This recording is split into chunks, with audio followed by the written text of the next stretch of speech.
Welcome to another episode, another live session. Today we're gonna be talking about the law of mirroring, and it's kind of funny how this became alive because I wanted to do a live session and have a conversation about this concept that I knew and I have been doing work around. I didn't know how it was called, but I know that if whatever I can see outside of me, whatever I can see, whatever behavior I see in another person that maybe bothers me, I know that if I can see it's also inside of me. And in my men's circle, when we do work, one of the rounds that we do is a clearing round, a clearing. So if we feel a charge with another person in the circle, we have an opportunity to state how we feel, state the charge. But this process is not about the other person. This process is about me.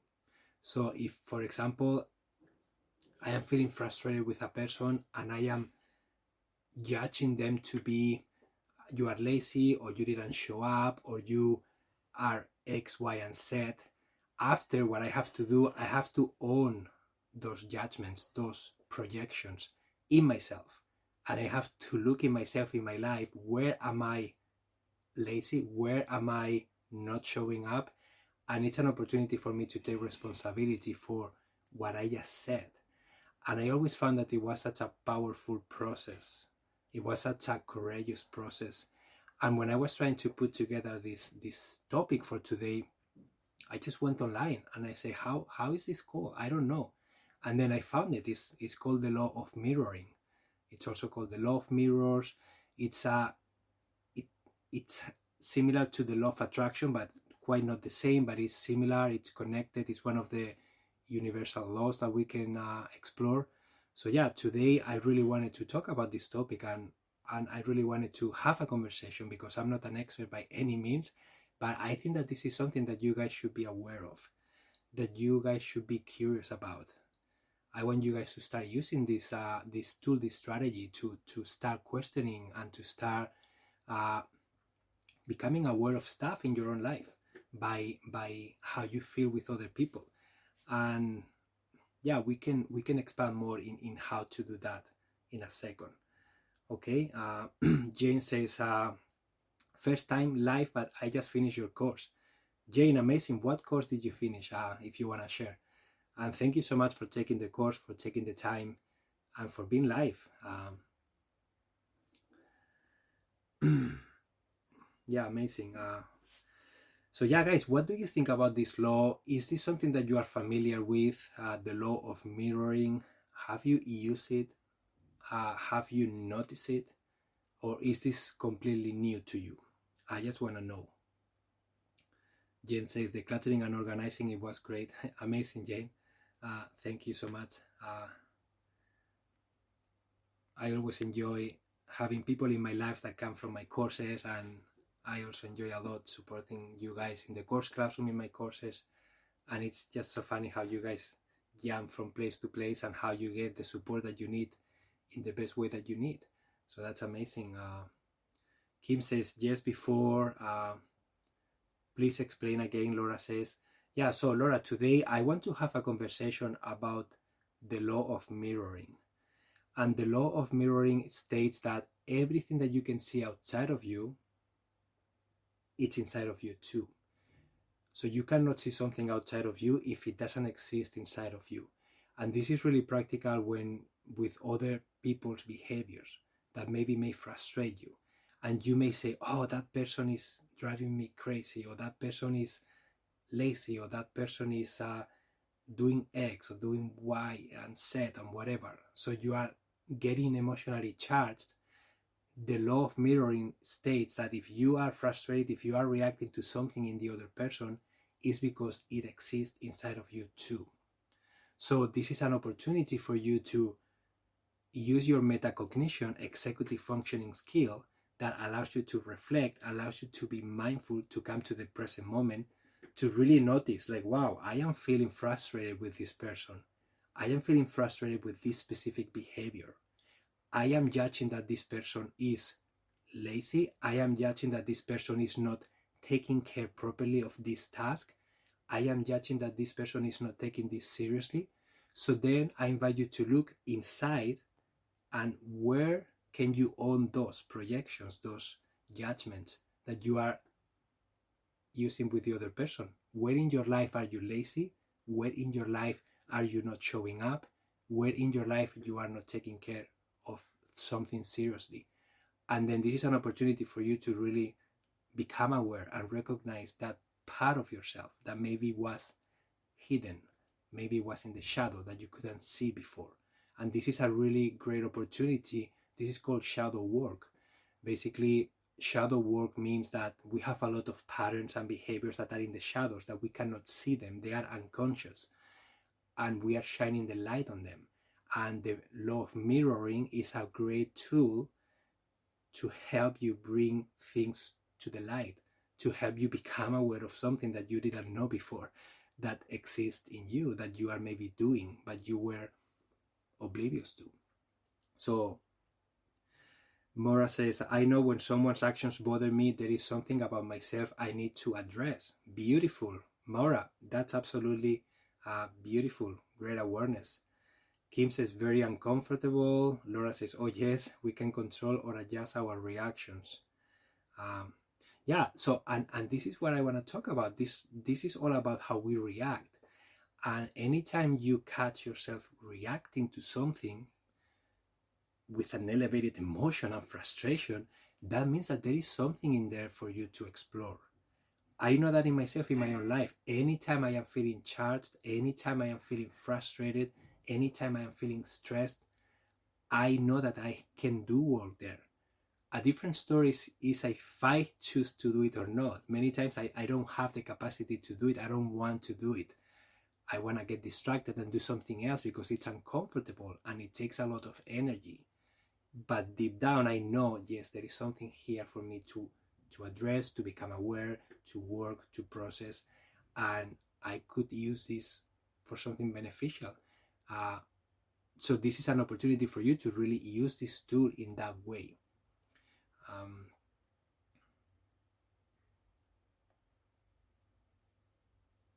Diane says, good to be with you. Ironically, I just worked on this through a work program and a podcast. Interesting. Yeah, interesting. Do you think that this is a coincidence or a synchronicity? I will say that this is a synchronicity. And the fact that you are here and the fact that I thought about this topic right now, out of the blue, and the fact that I didn't even know what the name was, I'm sure that this is something for me, this is something for many of you that are present, and this is something that together we are doing and we are co-creating. Absolutely. Denise says, I spent 11 years trying to change a very angry person. Then I saw the anger was in me. Wow, Denise, that's amazing. And this is something that many times is so hard to accept. Because what happens if, for example, you are in a relationship, okay? Imagine that you are in a relationship at work. You are at work and then you have a dynamic happen with a boss. And then you leave that work or you get fired or whatever, you go to the next job, the same happens. And then you leave and then you're always blaming, wow, the boss, the company. And then this happens 3, 5, 7 times. And then someone says, wow, it's interesting that it's always the same. And then having the capacity to look at it and to really think about, yeah, maybe I am the problem. Maybe I have the dynamic inside of me. And maybe I create those circumstances and I am not even aware of. So this is when curiosity and an open mind comes to mind. This is when being open for change, being open to look at things how they truly are, comes into place. And guys, I know it's uncomfortable. I know that many times we don't want to do it. I don't want to do it. It's very uncomfortable. It's easier to deny. It's easier to ignore. It's easy to just keep doing what you know and forget about that messiness that is in there. But sometimes you just had enough and you feel like enough is enough. I don't want this to repeat again. I don't want this part of this cycle to repeat again. It is not serving me. I'm done with it. If you are feeling that, that's when this law of mirroring can be so powerful, because you can look at it and you can say, yeah, what am I doing? What am I thinking? What am I feeling that keeps creating this? And how can I show up in a different way? And again, this is all about responsibility. Becca says, seeing what our responsibilities are and taking action is an act of self-care and care for others. Becca, that's wonderful, and that is so true. It's self-care, but it's still hard to do. And I just want to talk a little bit about the victim mentality and how when we become victims of a circumstance that is outside of us, all of a sudden we are giving up the control, and at the same time we are giving up the responsibility to change or do something about it. So if I'm working in a company, something is happening and I say, oh, my boss is an asshole, the company is a nightmare, it's nothing with me. So I don't have to change anything. I don't have to take responsibility. I don't have to do anything about it. But what happens if I flip the coin? What happens if I say, hey, maybe I have something to do with what happened? All of a sudden, now I am responsible. Now I can do something. Now I am claiming the power back. But that power comes with a lot of responsibility. And many times it's easier to just let it go, and you don't want that power because you don't want the responsibility. You don't want the work. You don't want to show up. You don't want to be courageous. You don't know how to do it. You are afraid of it. You are whatever, and you just don't want to. And that is very normal. We all humans tend to do that because it's easier. But again, it gets to the point when sometimes it's like, I just had enough. I need to change something here. And it is our choice to be victims of a circumstance or to be proactive and to claim ownership and to be curious and courageous to look at, what did I do here to create this? What did I think? What did I feel? What can I do differently next time to avoid this from happening? And then accepting that you have something to do with it, that is the first step. Forgiving yourself, and then being open-minded, starting to use your cognitive flexibility skill to look at other options. How can I do this differently? How can I show up in a different way? Using your emotional self-regulation skill to maybe manage your emotions better, to maybe don't let yourself get carried in emotions to the point that you start reacting. Maybe working on your impulse control, another executive functioning skill, and start allowing for space before you react to things and you take action that maybe you will regret after.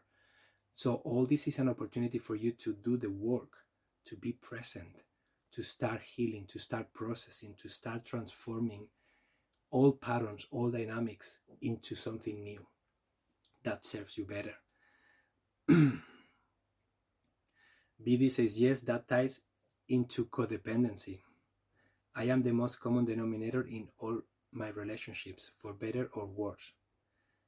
Yeah, absolutely, BD. I agree with you. Like any dynamic, codependency, any toxic dynamic that is no longer working for you, you have a part on it. If it's happening, if you are a part of that dynamic, somehow you ended up there. You are a part of that dynamic, because if not, it wouldn't happen. I was listening I was watching a video the other day about the law of mirroring. I was just getting ready for this topic, and I always like to go online and then listen to a few people talk about this and see what they say, and see how I feel about what they say, and to learn more. And one of the things that I found very interesting was this person was talking about this law of mirroring from the point of view of narcissistic abuse. And she was saying that this law is bullshit, that this law is saying that whatever you see outside of you, it exists inside of you. And then she was saying that if you are in a narcissistic dynamic and you are being the victim, you are being abused by a narcissistic person, this person was saying that because you are seeing the narcissistic, you are a narcissistic. And then she was going on about the damage that can cause in the person, that how that's not true. And then I was just thinking about it with an open mind, and I was trying to understand, like, yeah, how can I apply the law of mirroring in this specific case scenario when someone is being abused? And why is that person being abused in the first place, right? And then this ties with a lot of things, in my own opinion, okay? This ties with generational trauma. This ties with inner child work. This ties with self-worth, self-love, with self-care. There are so many components and layers in here that are acting. But one of the things that came true to me is that for a narcissistic abuse relationship and dynamic to exist, there has to be at least two people: the abuser, the people, the person who is abusing, and the person who is abused. If one of those people change, that dynamic may evaporate, it may disappear, right? But you always need two people at least for a dynamic to work. So I'm not saying that both people are narcissistics. No, it doesn't have to be that way, but the narcissistic is abusing another person, and that person is allowing for that abuse to happen. And I'm not saying that that is consciously. That can be because they never learned how to, because they were raised in an abusive environment. There are so many layers in there that it's very difficult to, every person is going to be a unique world, and what's needed is going to be so different for each individual. But the dynamic exists, so we are all responsible somehow, consciously or unconsciously, because we were there, because we are a part of it. So I don't know how this sits with you. Let me know what you guys think. Again, this is a conversation. This is not me teaching you about this. This is having a conversation, an opportunity to explore this, to see how each of you feel about this, to see how it shows up in your life, to see how you can use this to gain awareness about yourself, to keep doing your work. And yeah, it's just very interesting and very, very powerful. That's why I felt really, really inspired to share. So Becca says, when we don't take ownership for ourselves, we might be giving our power away. Codependency here too. Yeah, absolutely, Becca. Of course, like if you don't take ownership, if you don't make the decisions, someone else is gonna make them for you, and all of a sudden you are gonna depend on someone else to do it for you. And then this is a cycle of you not feeling good enough, you not feeling capable enough, etc., etc. And then leading becomes a huge task, very uncomfortable, very uncertain. So you avoid it, and you always, myself, I do that. Anytime I see a powerful person, guess what I do? I just get behind them, and I trust that they will do the best, way better than me, because that's my nature. And then I have to work at leading. I have to, no, I can do this. I can show up, but I have to remind myself, I have to work at it. It doesn't come natural to me. It takes a lot of energy, but that is my work. My wife, she's a leader. She doesn't have to do anything. Quite the opposite. She needs to do the work about not leading and letting herself flow with other people's leadership. And sometimes she has a hard time not doing that. So maybe that's her work, because she had to lead way more often, and she was born as a leader. She's just a natural leader. So it's very interesting to really understand how we are, how we behave, and then to really find what is the work that we need to be doing, and how can we do it. BD says, I love the gentle question. What is my part here? This helps minimize any shame I feel around behaving in ways that are sorry, I lost your comment.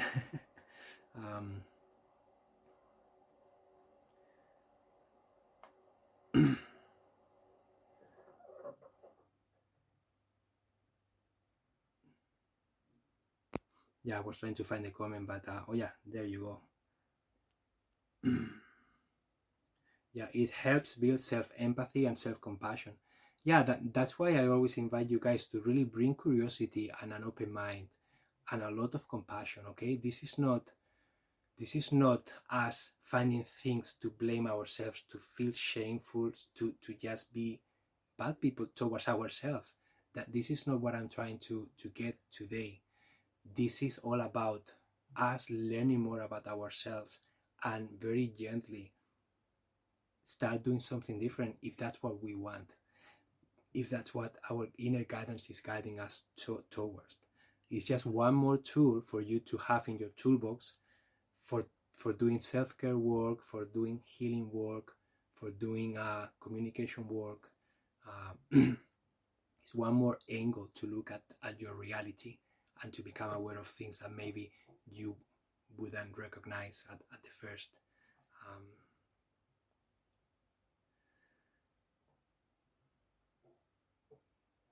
So let me see the comments. What are you guys sharing? So mirroring can help me change and grow.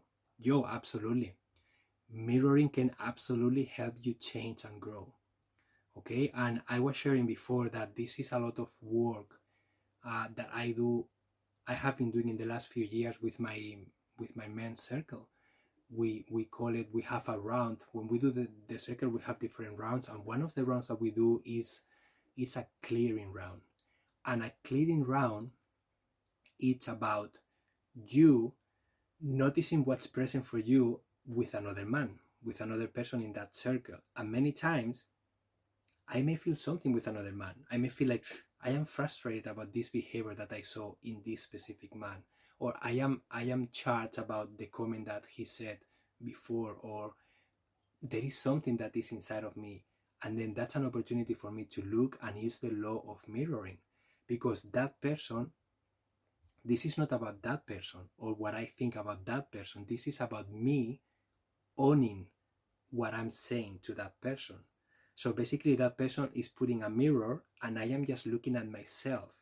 And if I am judging that that person is, oh, you did this, so I judge that you are rude. I judge that you don't care about me. I judge that you whatever. Then after I finish saying what I have to say, I need to look back in myself and start owning what I just said.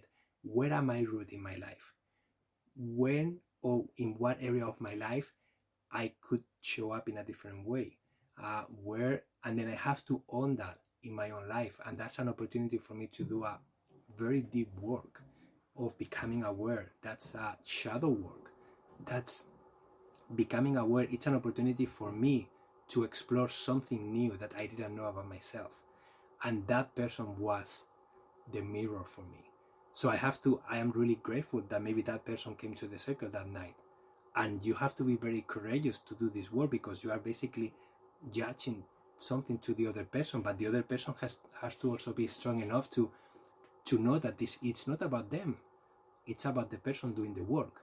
So they don't have to take it personally. They don't have to do anything. They don't have to, they just have to put a mirror. So we just put like an invisible shield, we call it, and we protect ourselves. But basically we are allowing the other person to do the work by mirroring themselves. So that's how powerful this can be. So absolutely, this can be very helpful for you to help to grow and to change things. So Elena, what is the law of mirroring, please? I was a little late.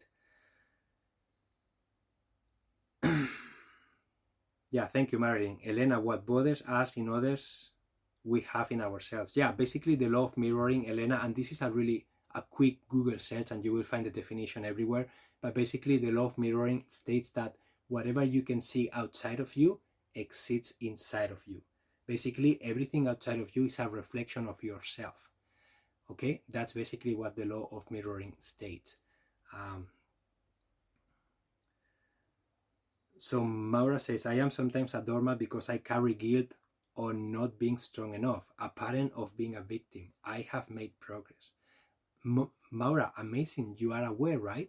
And as you keep doing the work of stop being that, as you keep doing the work of healing the guilt that you are feeling, not feeling strong enough, being a victim, etc., as you start uncovering all those things and the beliefs that are underneath, and where did you learn them from, and how can you transform them into different ones, as you do that work, you are going to start showing up in a different way. And all of a sudden, the dynamics that were existing in your life before, they will no longer exist, because you are going to become a different person. And your actions and the way you communicate are going to be completely different. So this is, for example, going back to being in an abusive relationship, for example. It takes two to tango, okay? It takes two to be in an abusive relationship. One is the person who abuses and the other one is the person being abused. as soon as the person being abused changes, as soon as that person does not allow the abuse to exist anymore and starts creating healthy boundaries, that can be physical distance, that can be clear communication, that can be not allowing things, asking for more respect, etc., the more the dynamic is going to change. And that is just the way it is. And the person abusing will not have as much power over the other person anymore. So that person can either change too, that person can get frustrated and then disappear from the life of the other person, because, or that person can maybe look for someone else to get that dynamic going. So that is really the options there. But I understand that many times getting out of a toxic dynamic is very difficult, especially if you are unaware of it. But this is why you guys are on Inside Timer. This is why you guys are even curious about this law of mirroring. Like, why are you here today? Why do you have an open mind, enough openness to explore this topic? Because deep inside, you are looking forward to doing the work. You are looking forward to finding ways to change, to heal, to evolve. You are curious. You are aware of your executive functioning skills. You are trying to be present with yourself. You are trying to uncover what's truth. And you are being courageous enough to look at yourself with different eyes and to recognize and take responsibility about what you have been doing, and doing that with respect, with love, with empathy, with a lot of compassion for yourself, not beating yourself up, not calling yourself names, quite the opposite, honoring and celebrating every step of the way. Like, Emilio, I'm amazed. I celebrate you being able to see that you are a mean person in some circumstances. Now you can change that. It doesn't matter that you have been mean for 1,000 times. You cannot change that.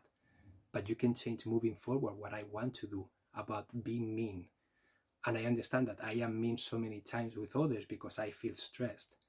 And I understand I feel stressed because I feel I'm not good enough. And I feel I'm not good enough because I can be still, because my self-worth is tied to doing things. So I have to work on, no, even if I don't do anything, I'm good enough anyways. I don't have to do anything. So changing that core belief really helped me. All of a sudden, just relax. Okay, I don't have to do anything to be good enough. I am already good enough. So all of a sudden, my mood changed. I am not mean, but I still fall into that pattern many times when I am unconscious. And I have to remind myself, no, Emilio, you don't want to be mean again. You don't have to do things to be good enough. Remember, you have to remember. And I go back to the same patterns over and over and over. That's why it's so important. Mindfulness is so important, to do the work, to meditate, to practice self-care, to do whatever you need to be doing to remind yourself of the things that you want to change and do. We are all monkeys. Jesse, yes, we are all monkeys. And we just forget. We just forget, guys. How many of you set a goal, have a realization of something that is really important in your life, and then 3-4 days go by and you realize, wow, I didn't even think about that super important thing that I discovered the other day. And you didn't think about it because you didn't remind yourself. And you didn't remind yourself because you were too busy just living. That's why we have to have a journal, we have to have a calendar, we have to have a way for us to be mindful, to remind ourselves of what we discover, what we want to do. So you are not alone if you are going back.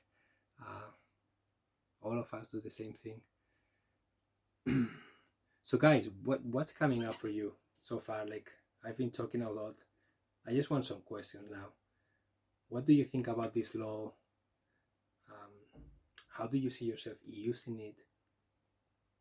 And do you have any specific questions about how to apply this? Again, this is a conversation. I will try my best to follow my intuition and give you an answer, but maybe I don't have an answer too. So, and that's okay.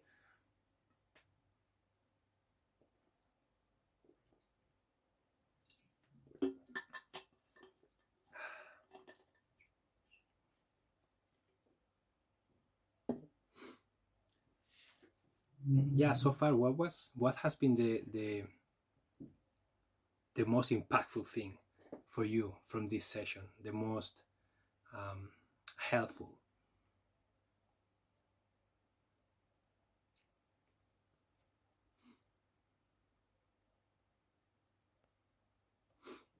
And silence is good too. I'm okay with silence. Becca says, when we realize our errors, how to approach the person we have been mean to. Becca, I think just accepting and owning your errors. I think that will be the first step. Accepting them, understanding them, and just saying, listen, I was mean to you the other day, and I'm really sorry.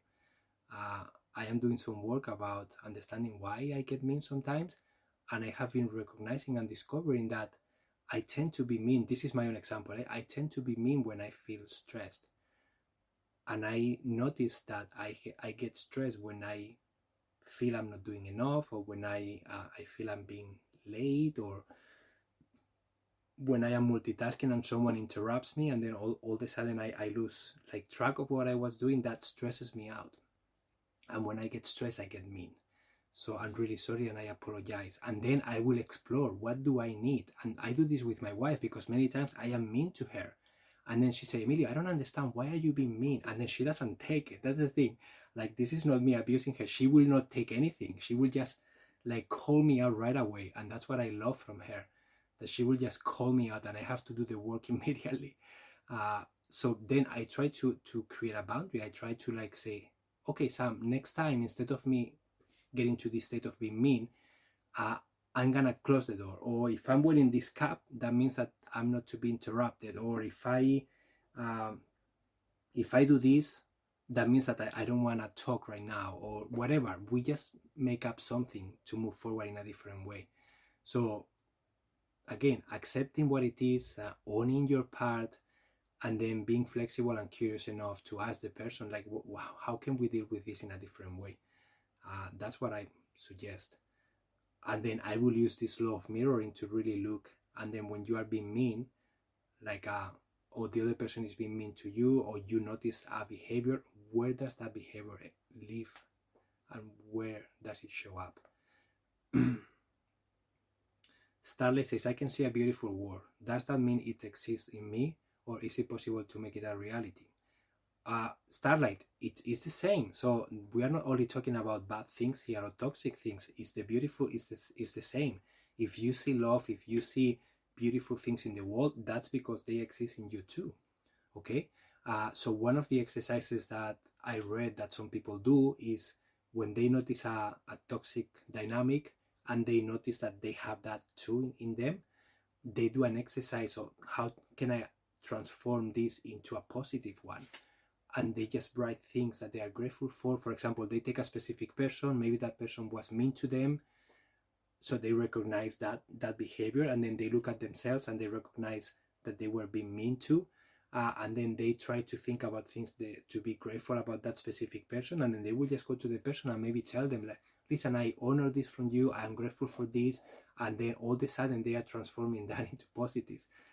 It's just an exercise that you can explore.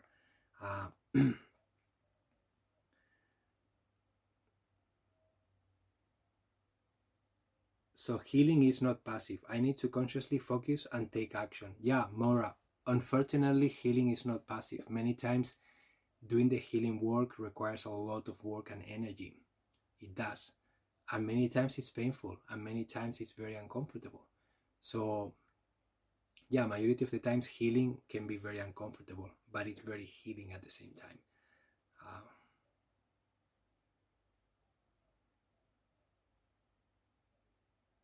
Jessie says, I am familiar with this law, but when others are showing up with bad behavior and I am not, I can't help but resist this law of mirroring. So Jessie, it's interesting that you can't help but resist this law of mirroring, and I think there is something here for you to explore, to be honest. I don't know what that is, but the fact that you can see that in other people, and the fact that you are resisting this law, there is something in there for sure that you could explore and discover. I don't know what that is, but it's an invitation for you to maybe be more curious. Denise says it's painful, and that's why it's easier to focus on the other. Yeah. Let me see. What else are you guys sharing? Anna says, cool, can you talk a little more about signals you creative that mean you can talk right now or don't interrupt now? Gracias. So Anna, I was talking like this is the next step, okay? For example, I was talking about my wife sometimes interrupting me and me being mean to her. But I was being mean because I was trying to do something, I was concentrating, and then I was being distracted, right? But she didn't know what I needed, and that's the thing. It is my responsibility to speak up for what I want and need. And if I don't clearly communicate that, other people will not understand how to do it. So that's why it is my work to really address, like, okay, I'm feeling mean, I'm feeling frustrated now, and I'm about to say something mean. So I have to breathe, I have to stop, don't say anything. Or if I have said it, I just go back and say, oh, Samantha, sorry, come here. I'm really sorry I said that to you. I didn't mean to. I was just trying to concentrate doing this. And when you interrupted me, that you didn't know you were interrupting because I didn't say I needed time alone. I'm really sorry I reacted that way. Please, can we think about fun ways to create a boundary here? And maybe we don't do it immediately, but then maybe after I finish what I was doing, maybe we just go out, we go for a walk, or we have a coffee or whatever, and then I bring it up and say, hey, Sam, let's create a boundary here together so that we both understand. And maybe the boundary is, if I am in this room and I shut the door, that means that I don't want to be interrupted. If the door is open, you can come in anytime you want, okay? So that can be a boundary. Another boundary can be, if I am wearing a cap, that means that I am in the fun mode and I can be, but if I'm not wearing a cap, that means that I am concentrated and I prefer to be alone. Another one is to maybe get out of the house, and maybe she says, listen, if you want to be on work mode and you have to be alone, go to the library or go to the coffee place or go to your mom's house or whatever, and maybe we can explore that too. So it's all about finding ways, dynamics that can support both of us and the things that we want to do, and avoid the behavior that we are trying to avoid. So this is just one example on how to clearly communicate, how to own my needs and communicate them clearly, and how to create physical boundaries, dynamic boundaries, communication boundaries, etc., to make sure that we are supporting each other in the way that we need. So that's what I was sharing before. Okay, and every case is gonna look different, the solutions may look different, but it's all about really getting curious about it and trying to find different ways of doing things until something works. So let me see what else. Becca says, to me, being mean is putting too much burden of my responsibility on my partner. Mine takes it and doesn't call me out. Boundaries needed, obviously. Yeah. So Becca, this is an opportunity for you guys to do an intentional dialogue, an imago dialogue. I have talked about this in other episodes, okay, in other live sessions. It's an opportunity for you guys to express what's true to you in the moment, to express how things make you feel, to express what you need, to explore what's there, because sometimes we don't know. Sometimes I have a dialogue with Samantha and I call a dialogue and I have no clarity why I reacted that way. So that's an opportunity for me to be seen, to be heard, and to have space for me to really explore, why did I do that? I don't understand. But I was mean to you and I quite don't understand why. And then I start sharing what was present. I was doing this, I felt this way, this thing that you did made me feel this way. And while I am doing that, I will have realizations like, oh, that's why I did it. And I wasn't aware before. So it can be also part of that work of becoming aware of something that I wasn't aware before. So great opportunity for you guys, especially for couples, for partners, to do deep work. And partners are normally, we choose each other for a reason. And many times we choose each other for a reason because we really fit very beautifully like this. And many times, if a person is an innate leader and the other person doesn't know how to lead, guess what? They match perfectly because one person is the leader and the other one likes to be led. So all of a sudden, it's a perfect match. But what happens when you start doing work?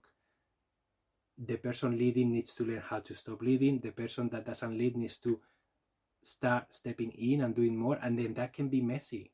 That can be very like weird and uncomfortable and different, but that is the work, because both people are evolving.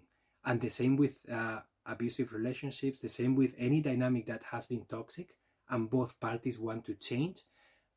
That's an opportunity for, as you do work, things are gonna get messy, and that is just the way it is. When a dynamic change, people are gonna feel confused because they don't understand what's happening, because things are not working the same way that they used to before. And then all of a sudden you have to relearn what to do here, and it can be messy, uncomfortable, etc. Okay.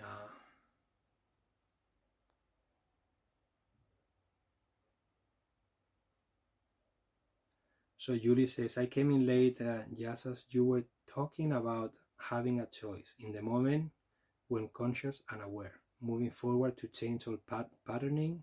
I was mulling over this just the other day, that I am not perfect. I have so much love for my children and they know this. They are often showered with my love, acceptance and understanding. And I also get frustrated and impatient, and at times I tell or swear, not at them but in their presence. I then tend to beat myself up for losing my cool. I recognize that beating myself up is useless and have worked hard to change that tendency. The reset is important to me. Knowing that it's human and okay to get frustrated and impatient, and at the same time, I can change my reactions and I can reset and keep working to change my reactions to my own frustration and impatience. Julie, beautiful, and thank you for sharing. And this is a reality for many parents. I include myself here. Many times I feel like I don't want to be a father anymore. I don't want the responsibility, the burden. I just want to push a button and have 3 hours of complete freedom. And many times people are afraid of talking about this feeling because you feel that you're being a bad dad, but that's what's present many times. Many times I am frustrated. I lose my cool. I lose my patience. I don't want to deal with the mess that Eva does. I don't want to have the patience to get her dressed. I don't want to have the presence to shower her. You know what I mean? Many times I just don't have that capacity because I'm tired, I'm frustrated, whatever. And that is true. I love her to death. That is true too. Many times I am super patient. That's true too. But I'm still human. I'm still, as you say, like, don't beat yourself up, because many times that's the truth. That's what's present. And the only thing that we can do is, how can we make this different the next time that happens? How can I emotionally self-regulate better next time this happens? How can I have strategies? How can I set Eva up for success in a different way? How can I find things to do that will also make me feel empowered to do them with her? When I feel tired, how can I ask for help clearly because I need it and not feel bad about it? Because many times it's like, I feel guilty. I'm her dad. How am I calling my mom to spend time with her after school if I haven't seen her all day? And it feels weird to do that. But if I need it, why can't I just go and ask for that help? Why do I have to feel guilty? Why do I have to feel I am not an acceptable dad? So all that is happening in the background to all of us parents many times, right? And many times it's just so difficult to know what to do now. I don't know. So it's normal that, yeah, it's normal to feel any of those things, guys. And I teach this, I talk about this every day, and I still lose my cool so many times, way more often than I would like to admit. And many times I say, oh, Emilio, you should be regulating better. How can you get moody about this? I do get moody about that, and I can't help it.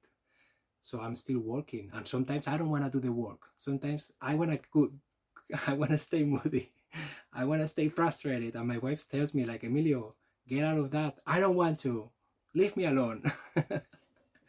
And I just need time. And then I come back and say, oh, I'm really sorry. I was really an ass before, and try my best not to do that again. But so many times it's okay to do that. When you say deep work, can you please give us examples of what can be done? I just came in, sorry. So when I talk about deep work, what I'm talking about is becoming aware of something that is really deep, becoming aware of something that you didn't know before. becoming aware of something that has been driving your life unconsciously, and you have been making choices based on that story, that belief, and then now you are becoming aware of it. And then you are shining the light on that story, that belief, that uh, pattern that you have been following for so long. And then when you do that, many things can happen, right? On one side, you're gonna feel relief, but on another side, you're gonna feel like guilty. You're gonna feel like, how can I have been doing this for so long? How come I didn't see this? Maybe you are looking for people to blame, or maybe many emotions, right? And that's when the deep work is sometimes looking at the reality, accepting that, and then managing all the emotions that are gonna show up from that, and then reframing and changing those beliefs that maybe won't happen instantly, but you will have to somehow create a different reality for yourself. If, for example, I was helping someone declutter their homes, right? And they say, when I think about claiming this room for myself, I feel guilty. So, and I told her, like, where is this guilt coming from? Why do you feel guilty? If you feel guilty, how likely are you to be able to create a space for yourself? You are not going to allow yourself to do that. You are going to self-sabotage yourself until you don't change that belief that you have ingrained in you, that it is selfish to claim that space, that you don't deserve that, and all the stuff that was underneath. Like, you're not going to be able to do anything with this space, because you are not going to feel that you deserve it. You are not going to put the energy that it requires, because it feels wrong. So in this case, this came from inner child work, meaning we went down back when she was 3 or 4 years old, and then stuff that happened at that time came up, and then she learned at that time that she wasn't good enough, that she didn't deserve, that she didn't have space to express herself. So she learned so many things that she has been carrying for the rest of her life, and she didn't know that. So that's, for example, an example of doing deep work, that after she was able to see that, all of a sudden she is starting to move forward in a different way, in a completely different way. So that's an example of deep work. But deep work can apply to so many areas of life. But basically is looking at something that is painful, looking at something that is difficult, it's uncomfortable, it's messy, something that you don't understand, something that scares you, but deep inside you feel and you want to look at it, you want to change it, you want to do the work. That is what's called deep work. Just a few examples. Kathleen says, are you saying that I have the same quality that bothers me in others, or that I need to observe my part in why I am bothered? Kathleen, part of the two. In my opinion, this is an invitation for you to be curious about it. When someone does something that bothers you, I think that the question can be, do I do that to myself or to others in any other area of my life? Like, if I am seeing this behavior, do I have that behavior? Do I follow that behavior in other areas of my life? And then be curious and look at the reality. And maybe the answer is no. But maybe then the next question can be, am I a part of this dynamic? Like, if someone is doing something that bothers me, like, am I doing something to make this dynamic a reality? What is my responsibility, my part on this that is happening?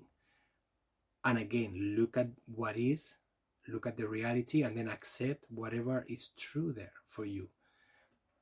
So it can be either way, right? It can be that you are that in another area of life. It can be that you are a part of the dynamic and you are actually doing something to make that dynamic be cyclical.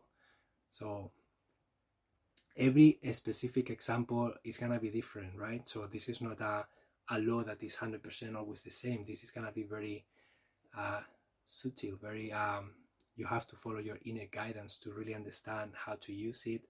But I think curiosity and willingness to look at what is, it's important. Jackie says, as a parent of a young adult, you need an oxygen mask. Yeah. That's funny. My wife and I, we have a word, and it's called pineapple. And anytime one of us says pineapple in each other's presence, that means leave everything you're doing and run, because that means that the person is to the point they are just losing their minds. I mean, not like getting crazy, but they are starting to feel like I need a time for myself. So I will just say pineapple, or my wife would say pineapple, and that means okay, I have to tag on. I have to take Eva for a little bit, because something is happening here, and sometimes changing the energy and the person is really, really helpful. So yes, it's funny, the oxygen mask. I totally understand what you guys are saying. Jesse says, I know the power of being responsible in one's life through conscious awareness. However, if someone is acting mean and poopy and perhaps abusive, you need to stand up for yourself. Allowing abusive behavior by trying to reflect into mirror can be harmful in some situations. Yeah, Jesse, absolutely. And this is part of this law of mirroring, right? What you just said, like you have to stand up for yourself. So you basically have to do something different. And the law of mirroring allows you to look and take ownership and say, okay, I have a part on this, what that's happening here. So because I have a part, I can change here. I can stand up for myself. I can ask for respect. I can set a boundary. I can ask for help. I can remove myself from the space and from the abusive behavior. So you can do something different. And it doesn't mean that you are doing the same thing as the other person, but it can mean that you are a part of it. So what can you do to remove yourself? What can you do to stand up for yourself? Sometimes it's standing up for yourself, sometimes it's removing yourself, sometimes it's creating a physical boundary, whatever that is. Every situation is gonna be different, but just doing something different can be really, really helpful. Okay. Well, thank you so much, guys, for having this conversation with me. Thank you so much for sharing, for keeping the chat going.